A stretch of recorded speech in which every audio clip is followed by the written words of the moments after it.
our deployment, we still have well over 1,000 of our Los Angeles County deputies out there working on 12-hour shifts. We have 172 California Highway Patrol officers. I'd like to thank the commissioner who was with me yesterday, Sean DeRee, for all of his assistance. I also want to thank Major General Beavers. I was with him as well, and he has fortunately been able to increase the amount of National Guard assistance that he is giving us to up to 600. And he told me yesterday if we need more, we can ask for more, and we are strategically looking at that, analyzing it, and we'll ask as needed.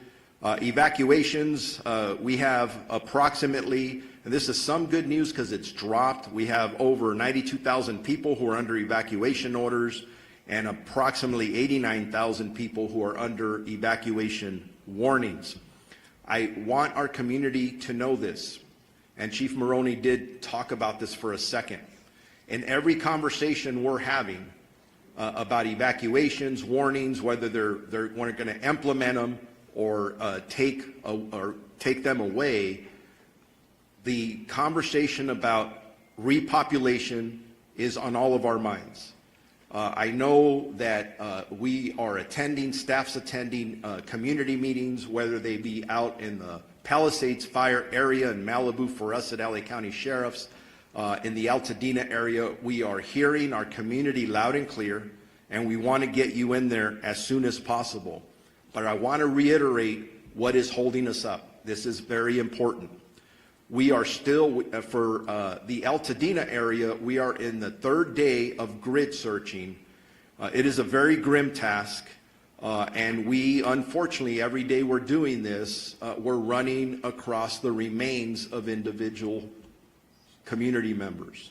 That is not easy work, very sad to report, and I believe that work is not only going to continue, but I believe we'll continue to find remains. So please be patient with us. People are saying, I just want to go look at my house and I want to see what's left.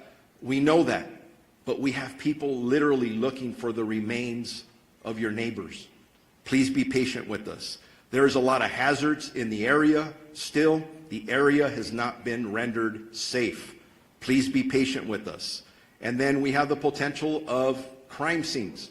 And I'm not saying that's what it is. I'm just saying we have to think ahead because we can't go back from that. So please be patient with us. The curfew is still in effect, 6 p.m. To 6 a.m. for specifically the mandatory evacuation areas in both the Palisades impacted area and the Eaton Fire impacted areas. Those are subject to change depending on need, one way or another. We understand, again, that people want to go back, but it is dangerous to do so, and we will not put anybody's safety at risk. I want to talk about arrest for the LA County Sheriff's area. Overnight, we had several other arrests. It brings it up to a total of 34 in our geographic area. We have 30 in the Eaton Fire area, and we have 4 in the Palisades area. Last night specifically, again, for LA County Sheriff's jurisdiction, we arrested 4. 2 were for curfew violations. 2 were arrested for 1 drone incident. To my knowledge, we have now had 2 specific drone incidents that have resulted in 3 arrests. So as I talk to our community again, if you do not have business in the evacuation areas, do not go there. Please, you're infringing upon the work that our first responders need to attend to.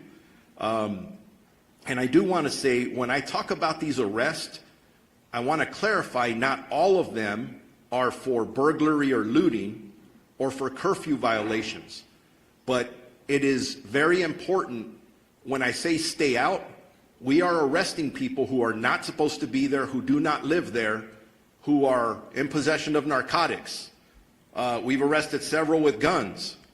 And yeah, I'm going to tell you something. If our deputies being very proactive in these areas, stopping people in a constitutional manner as always, making sure that they're supposed to be there and you have narcotics on you and you have a gun on you, in police work, we call that a clue. Something's wrong there. So that's why we're arresting people. Our search and rescue missions, through the 2 days, we have searched 1,874 properties. In regards to deaths, and again, I want to clarify, this is for the Los Angeles County area of responsibility. We have confirmed 21 deaths, 16 in the Eaton fire area, and 5 in the Palisades area. And sadly, yes, unfortunately, I anticipate the number to go up. Missing persons, we are actively have 23 active missing persons reported, 17 in the Eaton fire area, 6 in the Malibu area. All of them are adults. Thank God there's no juveniles. But if you believe you have somebody who's missing, make sure you report that to us as soon as possible. For any updated information that anybody may have, questions, very important questions regarding evacuation orders or warnings or any road closures, please go to lacounty.gov/emergency for assistance. The American Red Cross is doing an amazing job. Please contact them. And again, for some of the negative things I talk about, there are some amazing stories of community members coming forward to donate items. It's very inspiring. For donations, go to Emergency Network Los Angeles. And now it's my pleasure to introduce Assistant Chief Dominic Choi from the Los Angeles Police Department.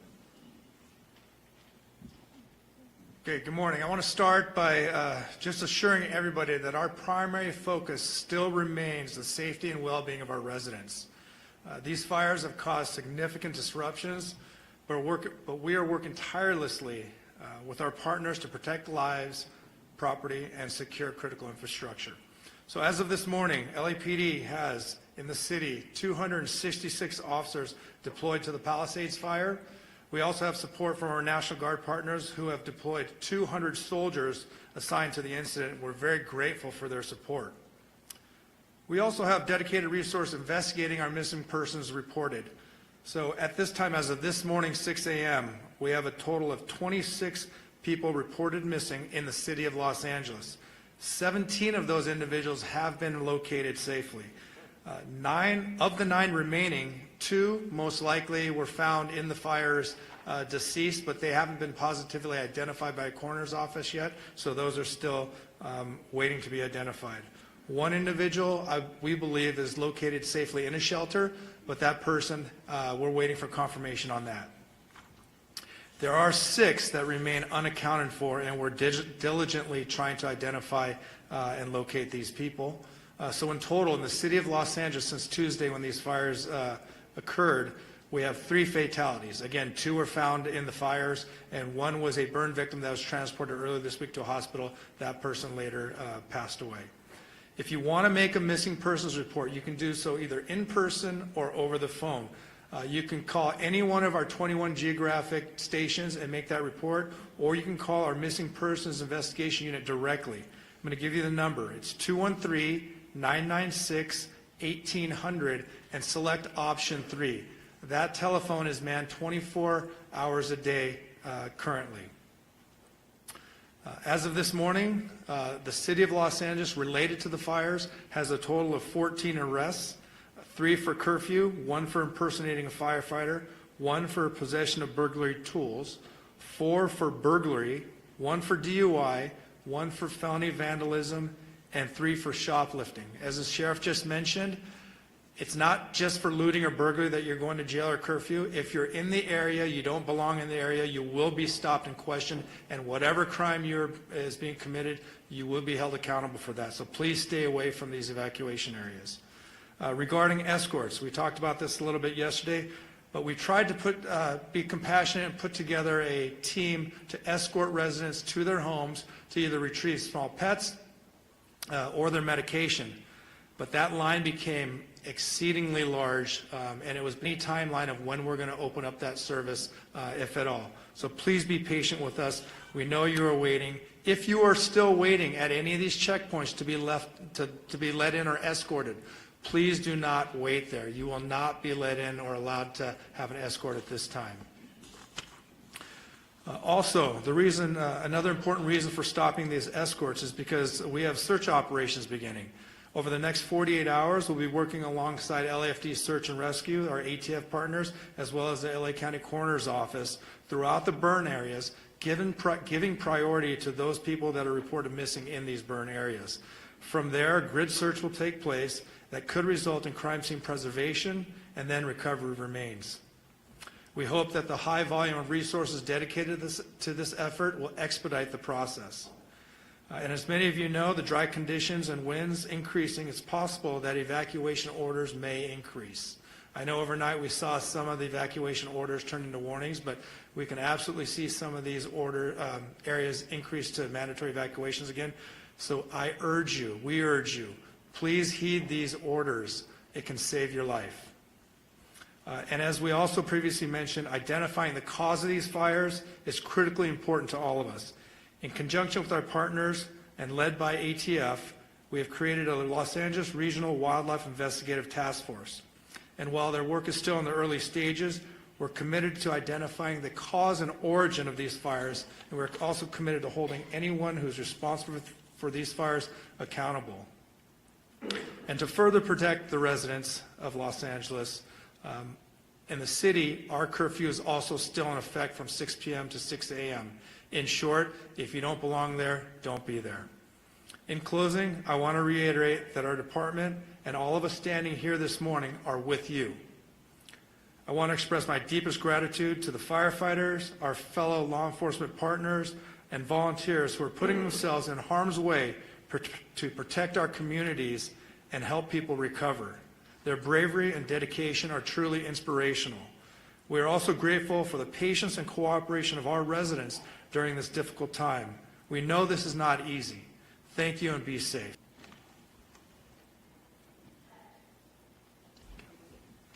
Thank you. With firefighters literally putting their lives on the line to save lives and to save homes, with law enforcement working around the clock to keep security at a high level, with over 200,000 people evacuated, and I'm one of them, and with people who have lost lives, lost homes, lost businesses, there are still people in our community who, rather than saying thank you, look at this as an opportunity to commit crime and to take illegal profit and advantage over the situation. We've seen this come up, and you've heard law enforcement describe the arrests that have been made, whether those arrests are for looting, burglary, grand theft, whether those arrests are for arson, whether those arrests will eventually be for price gouging, because we have been seeing price gouging with hotels, people offering residents as well above the 10% addition that they can charge. We've seen that with medical supplies, other types of supplies, price gouging going on. So the criminals have decided that this is an opportunity, and I'm here to tell you that this is not an opportunity. You will be arrested, you will be prosecuted, and you will be punished to the full extent of the law.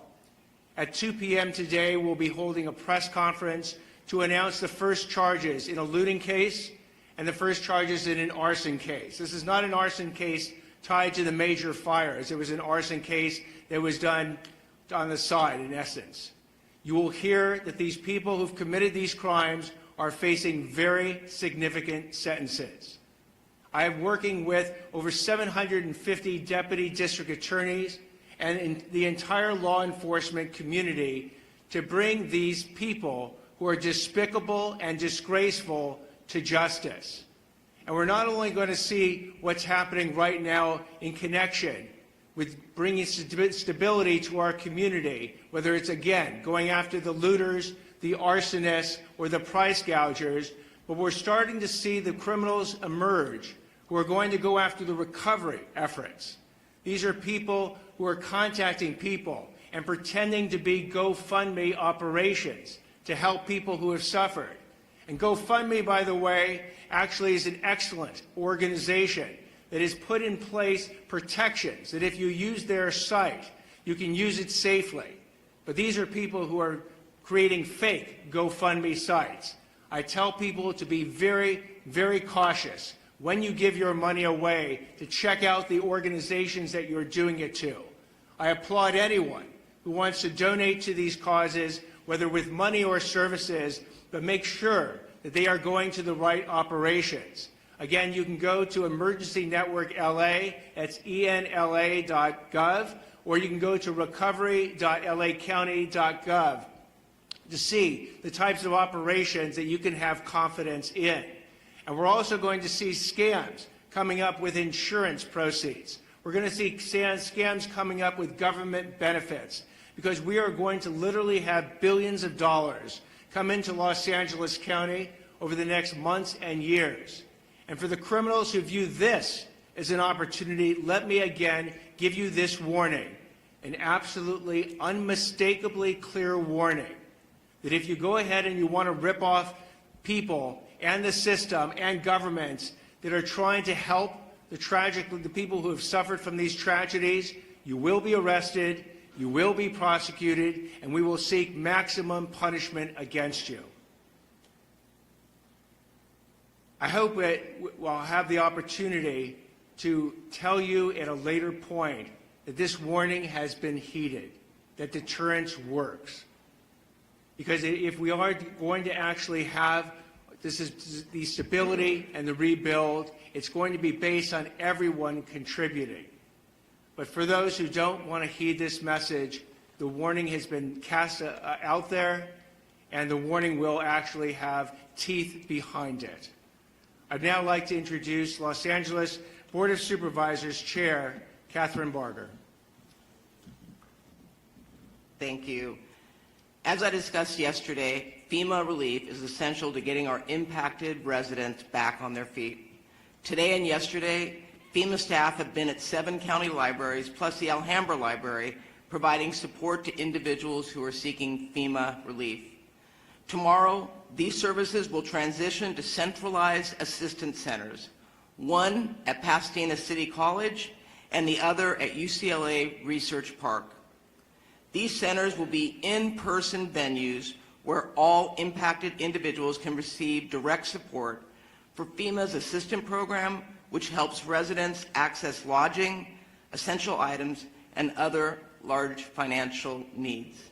You can visit recovery.lacounty.gov for all the details. And I would encourage everyone listening to go to one of these sites, because I was at Pasadena Convention Center, I know Supervisor Sleece, you were as well, and I saw people handing out cards. I don't know who they are, I don't know who they represent, but people are looking for an opportunity. At these recovery centers, you will have legitimate government officials who are going to work with you to make sure you receive the benefits you deserve.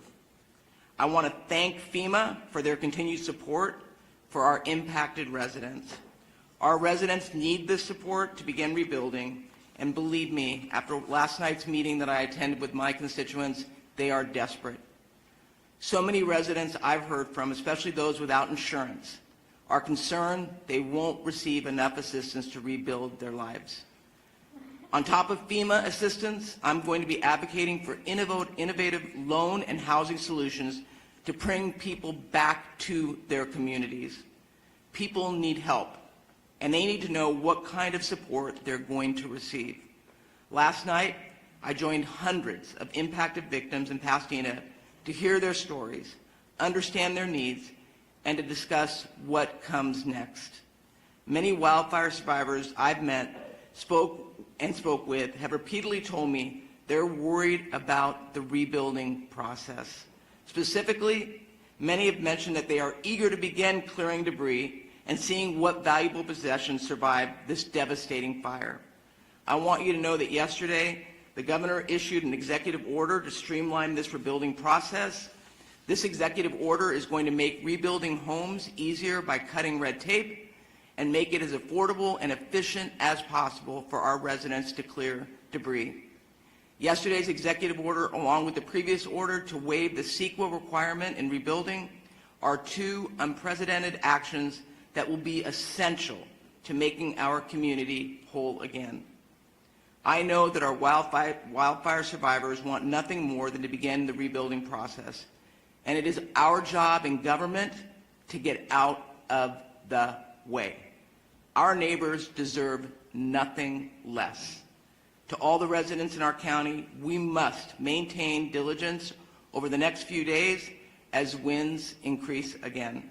Please listen to law enforcement and their evacuation notices. And believe me, I heard last night, many are frustrated. These next few days are crucial in our fighting of the existing fires and also preventing any new fires. Thank you for taking it seriously. I'd now like to introduce LA City Mayor Karen Bass. Thank you, Supervisor.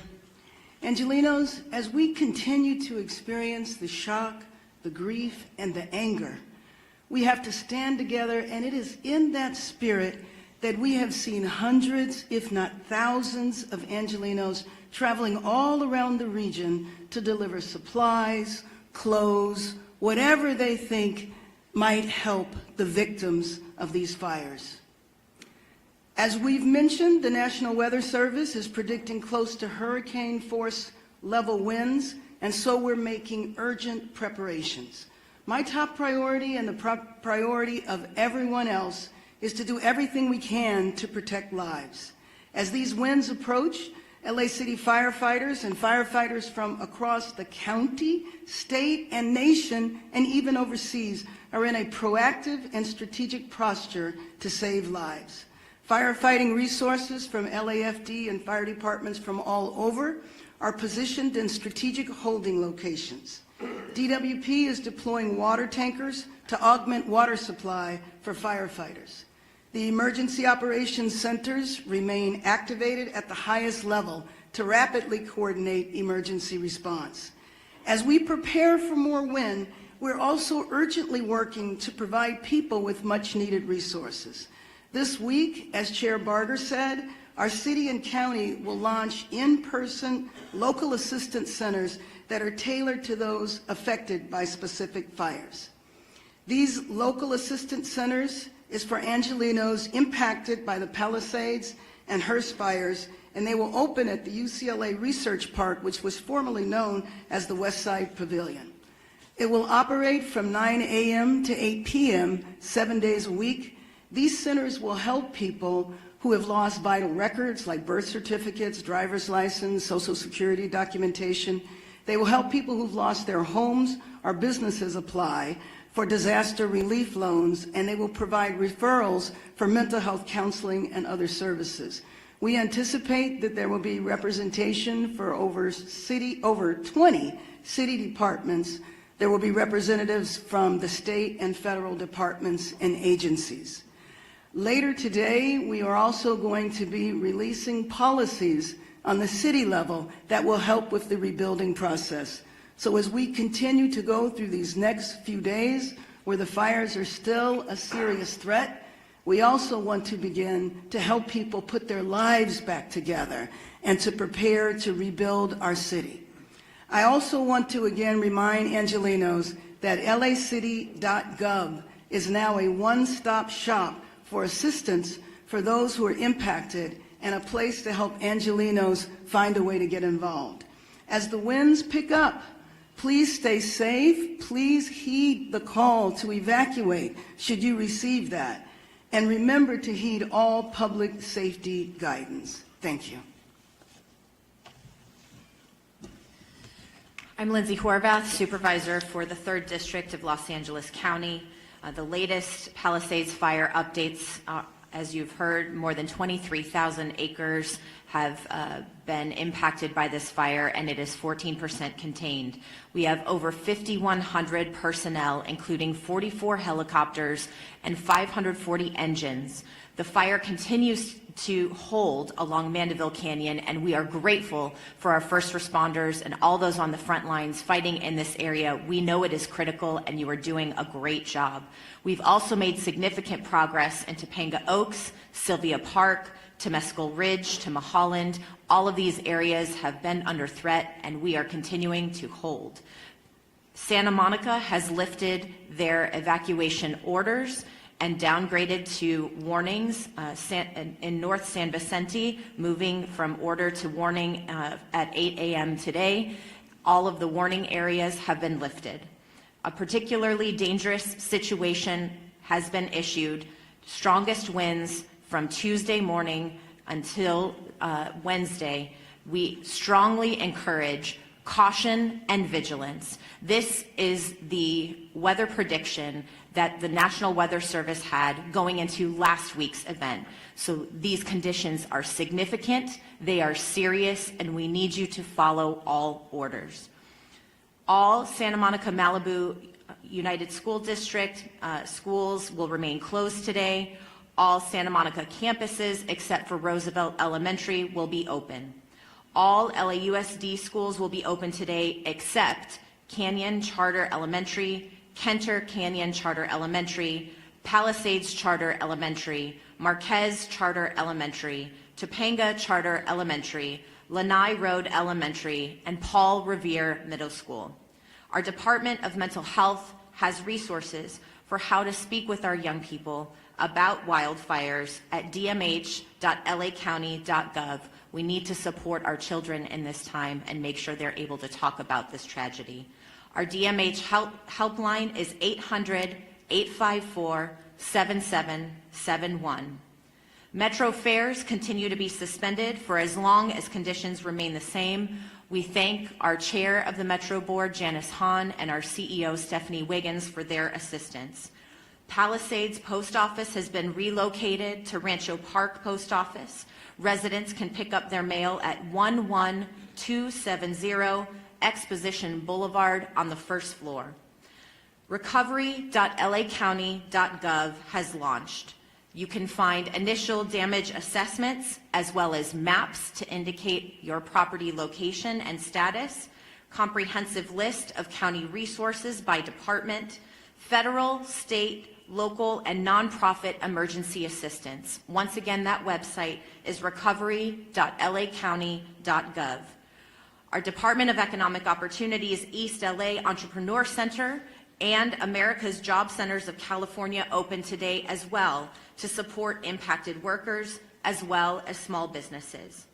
As far as public health updates, the air quality smoke advisory continues through next week. Please wear N95 masks outdoors.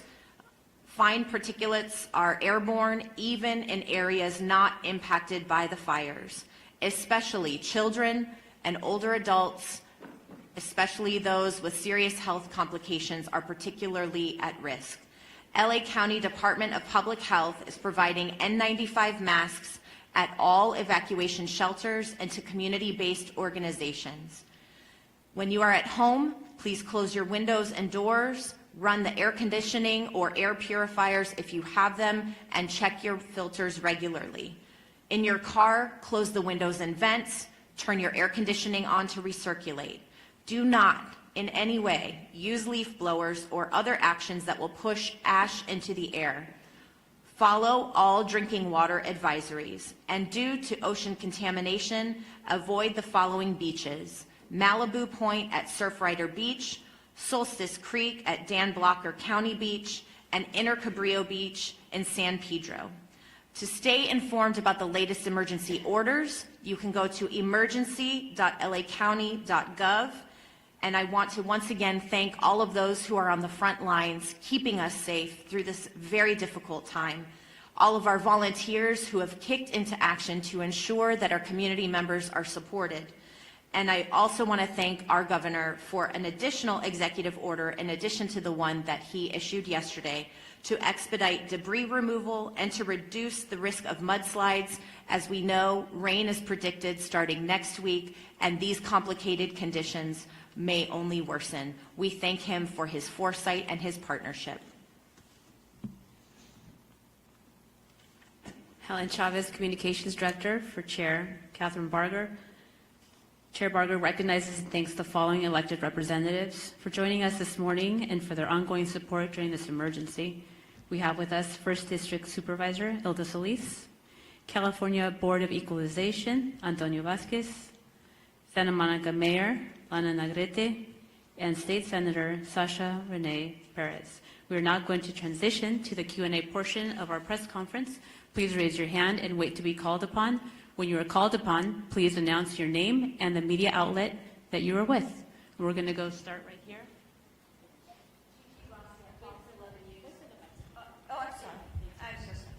Okay. Gigi Garcia, Fox 11 News. I have a question about the fire, but I'm going to start with this question. Maybe I'll have a second chance. Assistant Chief Choi, to most families, if not all families who have pets, they are like family to them. Tomorrow will be 7 days that those pets that are inside the houses that survived may be without water and most likely without food, which would put that in an extremely critical condition that could lead to death if it hasn't already. Is there nothing that can be done for those folks that are telling us they are desperate, they just want to go in, get their pet, and go right out? They don't want to look at the house, they want to get their animals out. The fire broke out at 10:30 Tuesday morning. Many folks were at work already and have not been able to get back. Yes, I can tell you my comments were specific to escorting that resident or those residents back to their house to do such things. There are other options that we can do. For example, officers that are patrolling the area can get a list of locations at the checkpoint. Officers can patrol these areas and go check themselves. I'm not saying that's exactly going to happen, but there are options where we don't have to leave a pet in there if we're made aware of that. So you can go to the checkpoints and talk to officers, but I urge you not to go there just to wait to go in to see your house, which is largely what a lot of these individuals are doing. They're waiting to be escorted to see their property, which we can't do. We still aren't doing medication in pets. However, we can come up with a way where if somebody knows a pet is in the residence, that we'll do everything we can in our authority to go in there and get that pet. And then, Gigi, on that note, Pasadena Humane Society is actually going into the Altadena area that's under evacuation orders and feeding pets. So there is, we will link up and see if we can duplicate that. Woman right there in the middle. Right there. Yep, and then we'll go. Oh, you've got to hold on to great. Sorry. Hello, Jane Secker, Sky News. A couple of questions. One to Fire Chief Maroney. More bad winds on the way.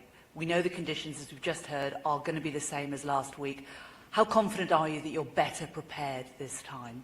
And also a question for Mayor Bass, if I might.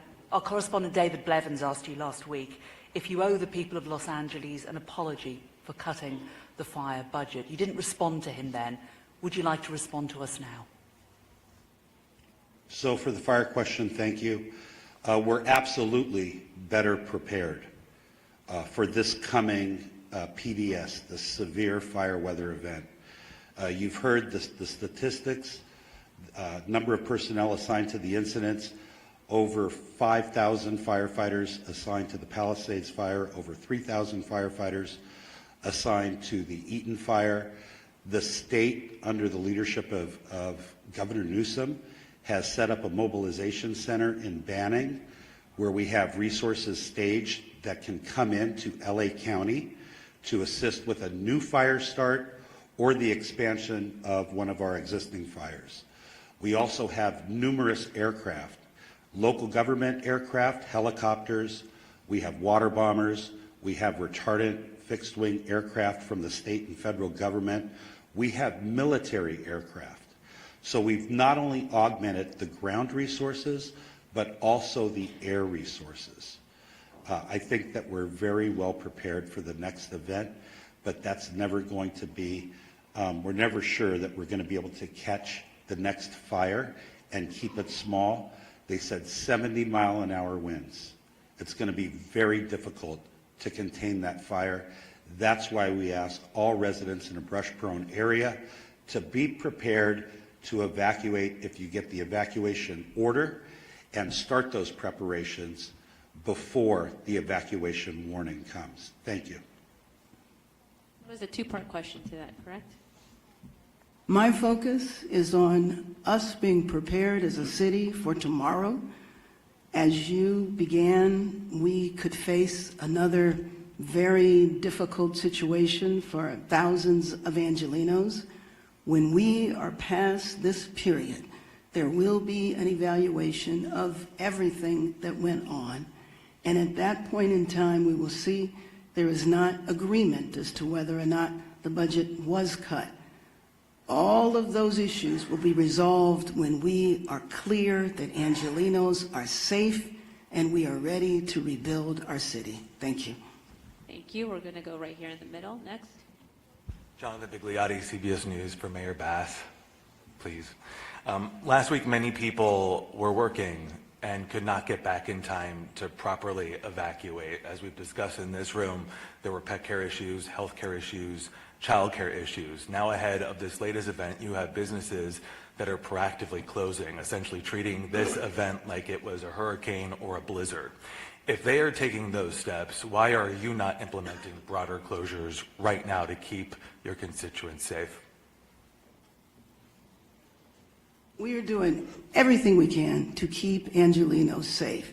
If there is a need for closures, that will be done. But right now, we are in preparation for tomorrow. Thank you. Is this the data to treat this like it is a hurricane or a blizzard? Absolutely it is, which is why you see everybody here standing united, prepared and ready to address what, if hopefully we won't experience, but we are ready, we are prepared, and we will continue to do everything we can to keep Angelenos safe. Thank you. But now this is important because this is the fourth time we've had these dire warnings. Each previous time there has been loss. So this is a critical time to make those decisions. In hurricanes and blizzards, like I've discussed, people stay at home. Businesses are closed. People can then prepare to evacuate so there aren't pets left in their homes. There aren't children with daycare providers. They're scrambling. They scrambled last week. There are pets. So the question is, what are you doing to make sure that that doesn't happen today? Okay, we're moving on over here in the back right there. Hi, Morgan Windsor for ABC News. I have two questions. One for fire officials regarding the status of the investigation on the Eaton fire, and then a second for perhaps the district attorney on price gouging. The first question, I'm wondering if officials are honing in on the transmission towers owned by Edison in the area of the Eaton fire as a possible source of ignition. Yeah, thank you for your question. I'm going to turn that over to the LA County Sheriff. The cause of the fire is still under investigation. The sheriff might have an update for you. If it is arson and not the transmission tower, then that would be a crime. I'd like the sheriff to speak to that. Simple answer to that is yes. We're looking at everything.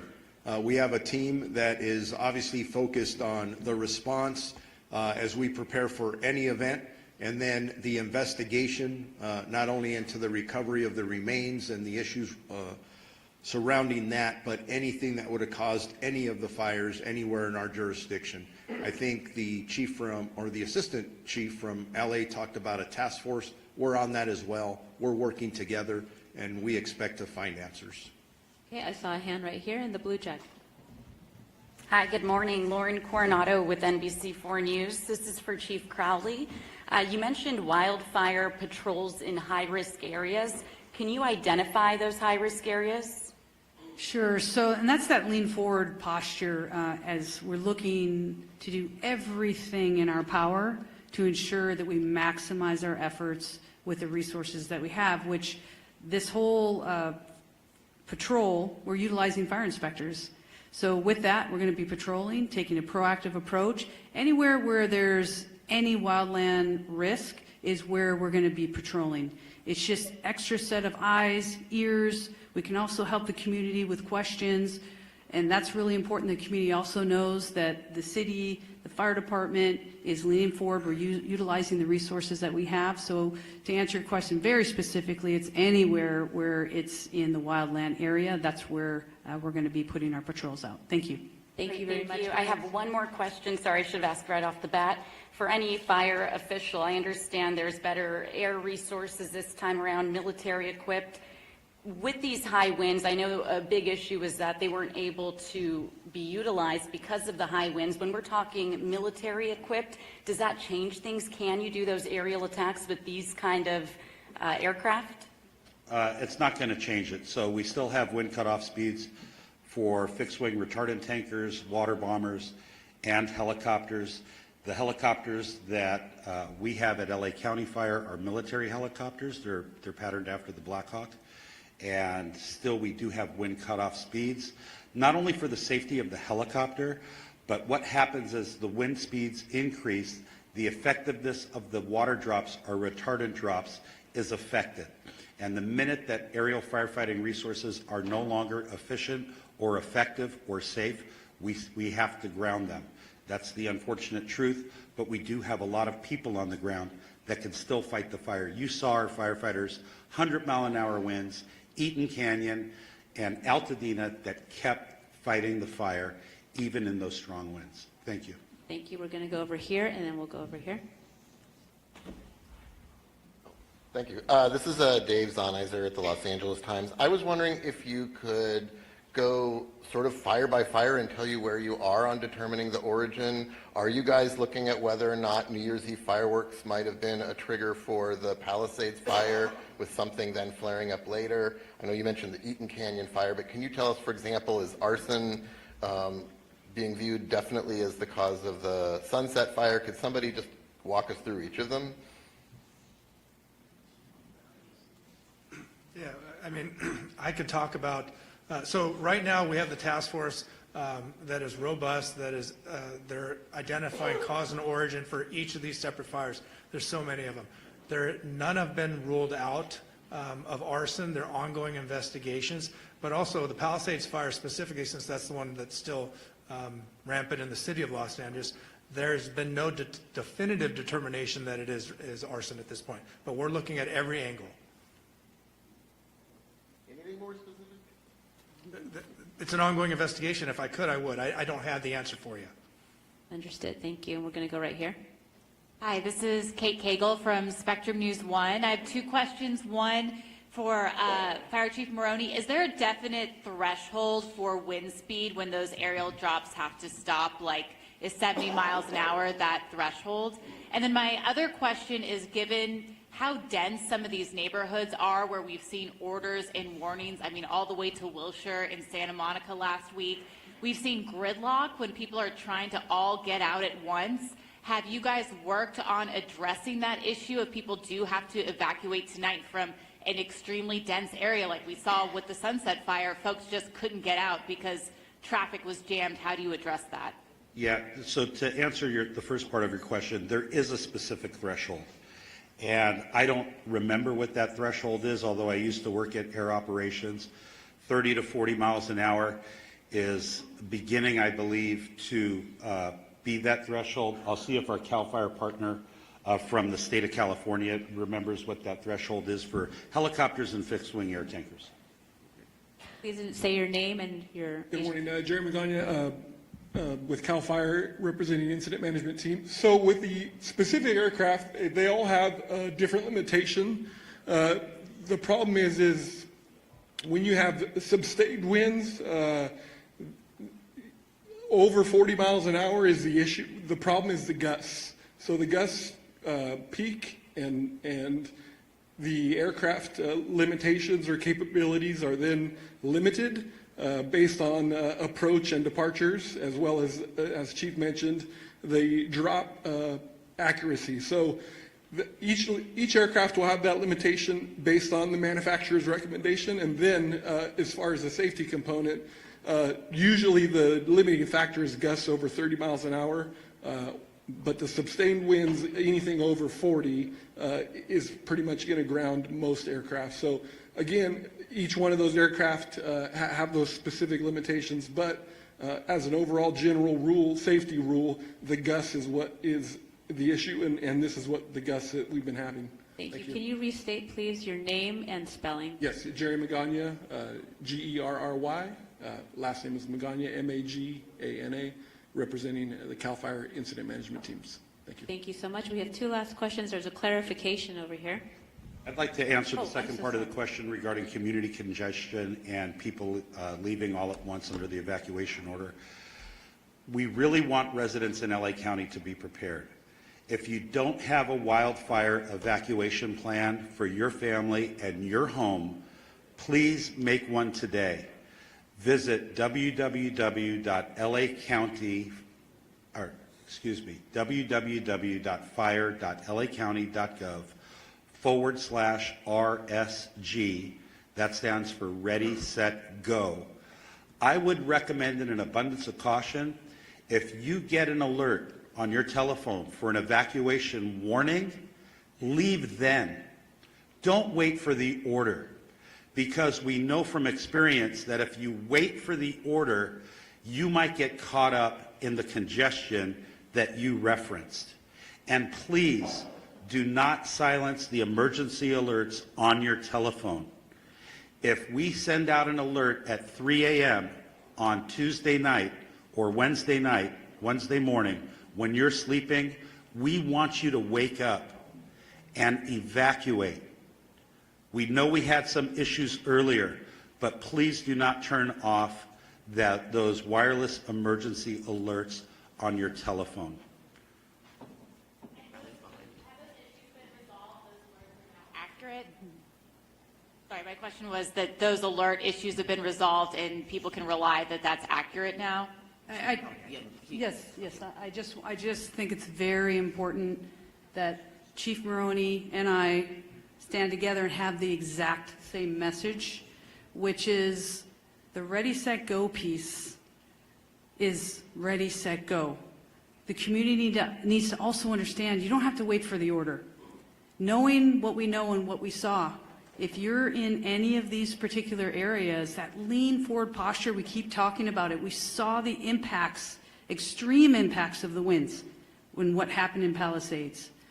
Our professional advice to anybody out there is to make sure you're ready, to make sure you have a plan. We talk about the pets, we talk about the medications.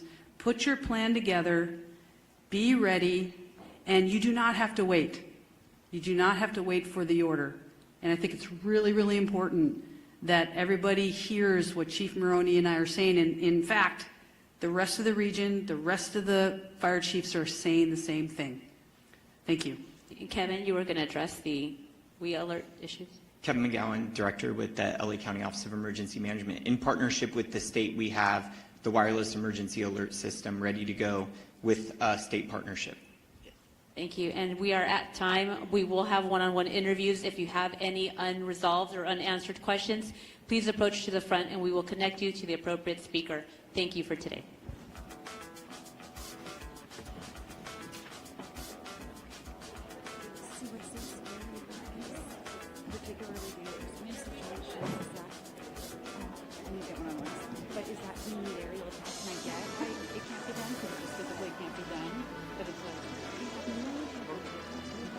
Yeah, I have to go get some, military